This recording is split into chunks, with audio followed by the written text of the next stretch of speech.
A single mother working double shifts just to keep food on the table. A billionaire's fiancé who believed her wealth made her untouchable. One restaurant.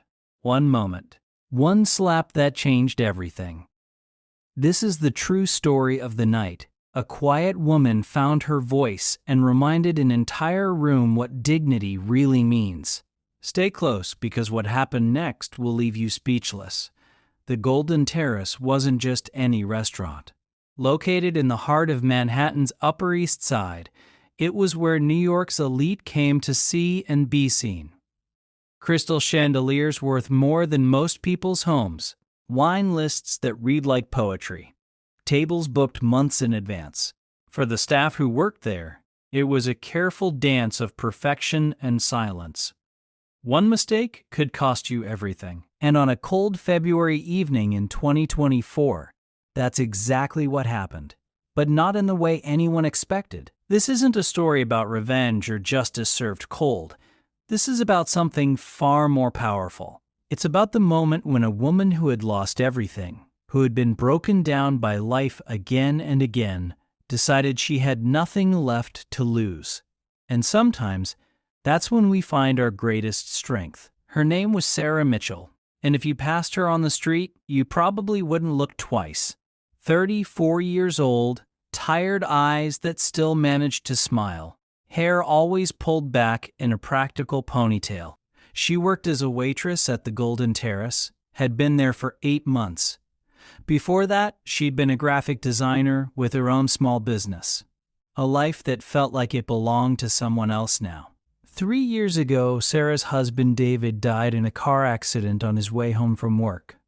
One moment she was texting him about what to make for dinner. The next moment, her phone was ringing with a call that shattered her entire world. The grief was crushing, but Sarah had a 6-year-old daughter named Emma who needed her mother to keep breathing, keep moving, keep living. So she did. What came next was almost worse than the grief. David's parents, the Mitchells, wealthy and cold, blamed Sarah for their son's death. If he hadn't been rushing home to her, they said, he'd still be alive. They wanted custody of Emma, claimed Sarah was unstable, unfit. The legal battle drained every penny Sarah had saved. She lost the house, the business, everything. In the end, she kept her daughter but was left with nothing else. They moved into a 1-bedroom apartment in Queens, and Sarah took any job she could find. The Golden Terrace paid well, the tips were good, and she could usually pick up extra shifts. Emma never complained, never asked why they couldn't afford the things other kids had. She was brave, that little girl. Braver than Sarah felt most days. Before we dive deeper, let us know in the comments where you're watching from. We'd love to hear from you. And if you're new here, click on the subscribe button so you never miss any of our upcoming videos. February 14th, Valentine's Day. The Golden Terrace was fully booked, every table reserved for couples celebrating love and romance. Sarah had volunteered for the evening shift because Valentine's Day meant generous tips, and Emma's birthday was coming up in 2 weeks. Her daughter had been hinting about a bicycle, a blue one with streamers on the handlebars. Sarah wanted to see her face light up on her birthday morning. The restaurant glowed with candlelight and soft music. Sarah moved between tables with practiced efficiency, smiling at couples, refilling wine glasses, making sure everything was perfect. Her feet ached in her practical black shoes, but she kept the smile in place.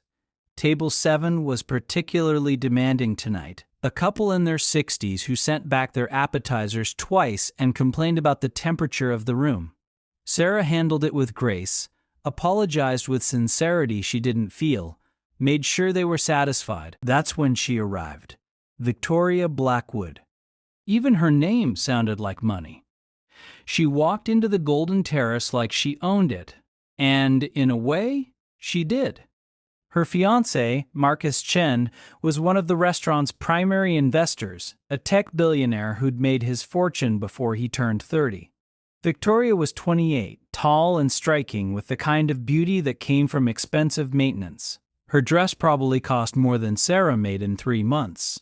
Her engagement ring caught the light with every movement, a diamond so large it looked almost aggressive, Sarah wasn't assigned to their table. Rebecca, one of the senior servers, had that privilege. But 30 minutes into their meal, Rebecca approached Sarah with panic in her eyes. She'd accidentally spilled water on Victoria's designer purse. Just a few drops, barely noticeable, but Victoria had exploded.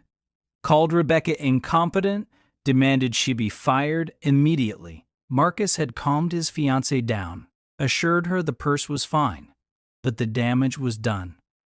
Rebecca was shaking, trying not to cry.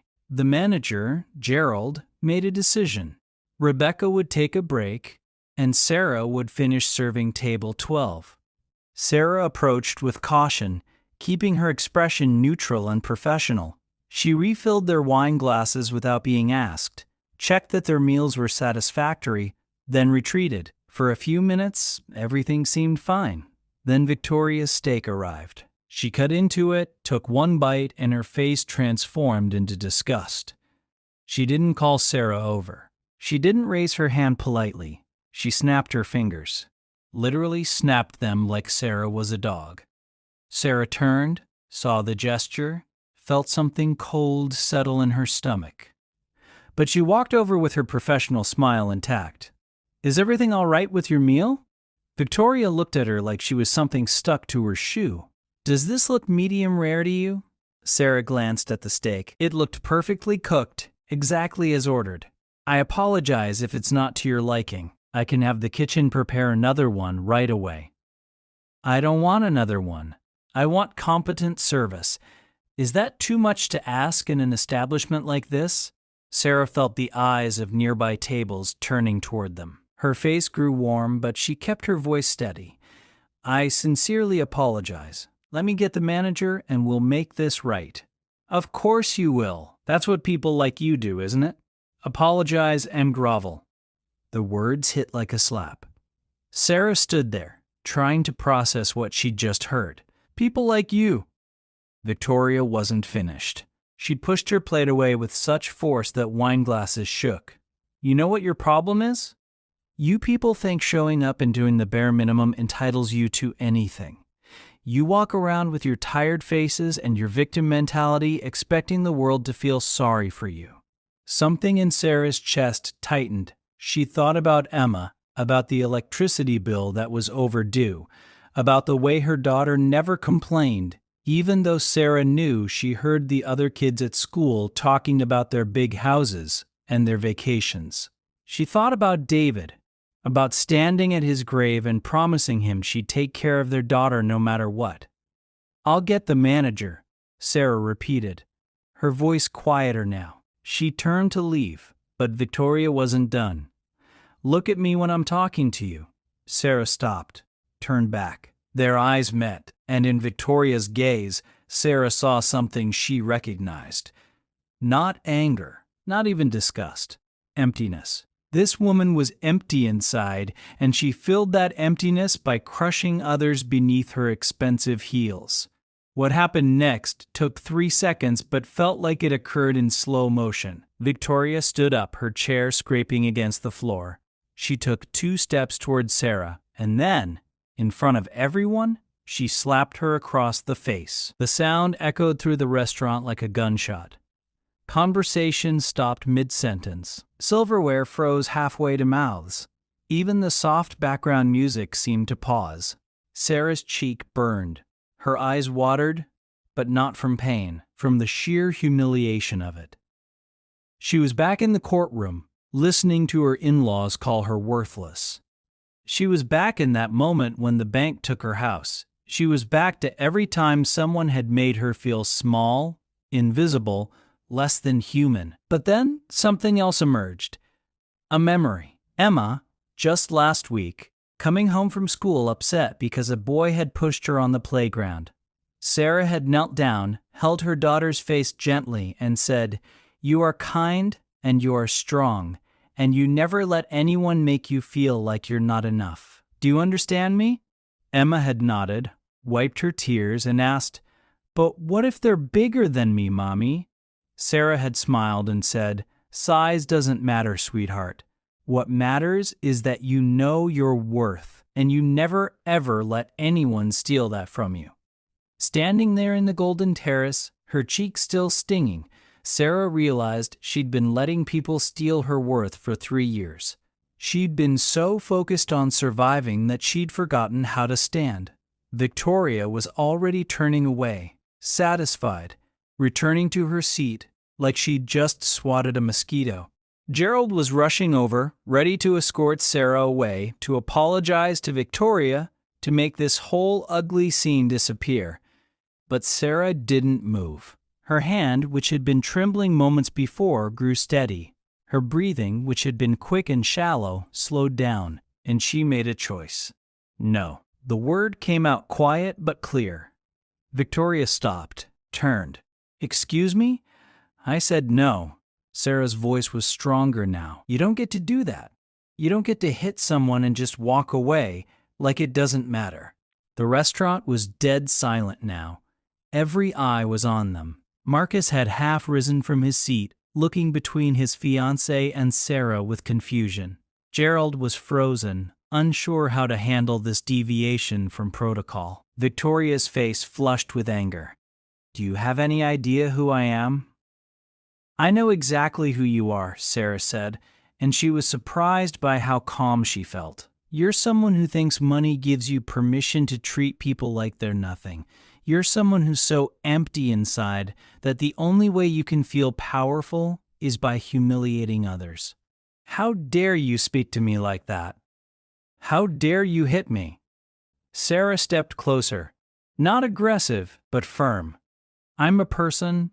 I have a daughter who depends on me. I've lost everything in the past 3 years except her. I work 60 hours a week just to keep us afloat. I'm tired and I'm struggling and I'm doing my best. And that doesn't give you or anyone else the right to treat me like I'm disposable." Tears were rolling down Sarah's cheeks now, but she didn't wipe them away. "You want to know what people like me do? We survive. We get knocked down and we get back up. We lose everything and we keep going because we have to, because people depend on us, because we know our worth isn't measured by the size of our bank account or the price of our clothes. So no, I won't apologize. I won't grovel, and I won't let you make me feel small ever again." The silence that followed was absolute. Then, slowly, someone started clapping. One person, then another, then another. Within seconds, the entire restaurant was applauding. Victoria stood there, her face pale as the room she'd thought was hers turned against her. Marcus stood up, looked at his fiancée with something like recognition dawning in his eyes, and quietly said, "I think we should leave, Victoria." But as they walked toward the exit, Marcus stopped. He turned back to Sarah, reached into his wallet, and pulled out several bills. He handed them to Gerald. "For her, and I'm sorry, for all of it." 3 days later, Sarah received a call from an attorney. Marcus had ended his engagement to Victoria and wanted to make amends.